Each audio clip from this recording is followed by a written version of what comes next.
My wife confessed to cheating. I want to forgive her, but I feel so lost. Small update. I agreed to meet her today, 3 weeks after her confession. Taking some of your advice, I had requested she provide an handwritten account of her infidelity, a list of her proposals to try and work out our situation, and anything else she might think could help our case. Her sister agreed to let us use her place as a neutral ground, and kept in the next room in case one of us needed to take a step back. Jill looked good, I have to say. Pale and a bit gaunt, her eyes a bit red from all the crying, but she had obviously done her best to put herself together. She commented that I too looked good, and asked for a hug, which I conceded. Then we got down to business. First, we read the account of her infidelity, which was 9 handwritten pages which she signed and allowed me to keep. It was brutal. She didn't leave out anything. How it started, what they did, how they did it, how she came back to me after being done with him. Some passages were cold and clinical, others filled introspection and self-awareness, others were apologetic, and others were outright smug. I was shocked. I was seeing first time a darkness inside her I had never gleaned on. She admitted didn't enjoy hurting me, but she was enjoying herself too much to care she was hurting me. And this made her disgusted of herself. She spent days festering on her guilt, and eventually decided I had to know the truth. Then came her list of proposals, which I found concrete and realistic.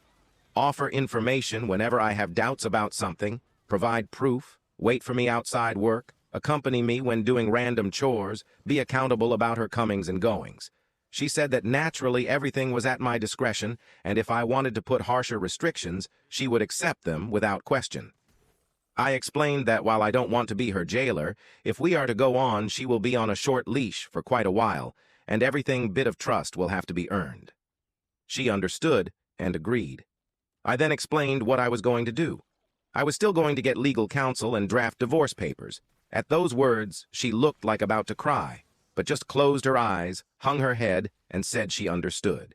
She has to get therapy on her dime, and we will still separate for some time. If her sister will allow her to stay with her, good. Otherwise, she will have to look for her own place. Again, Jill agreed. Then she looked at me and said, "You don't deserve any of this. You deserve someone who won't betray you like I did. That makes you happy like you make them." I agreed, but said it'd be better to end the meeting, as my emotions were starting to overtake me. We ended on that note, and I reassured her that whatever will happen will not be the end of the world. She meekly countered it will be the end of her world, but that's just as right.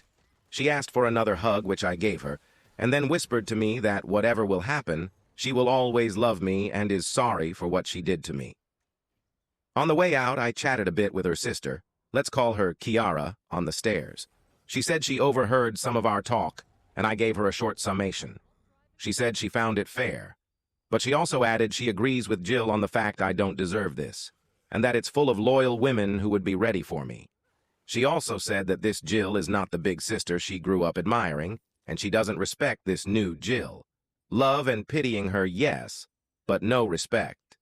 She added that she respects me for trying to handle everything calmly and even trying to work things out, but added that if I let Jill take advantage of me, if her remorse and regret are not genuine, she would lose that respect for me, and that if this all blew up and I were to look for another partner, if she knew this, she would probably lose respect for me as well and leave me.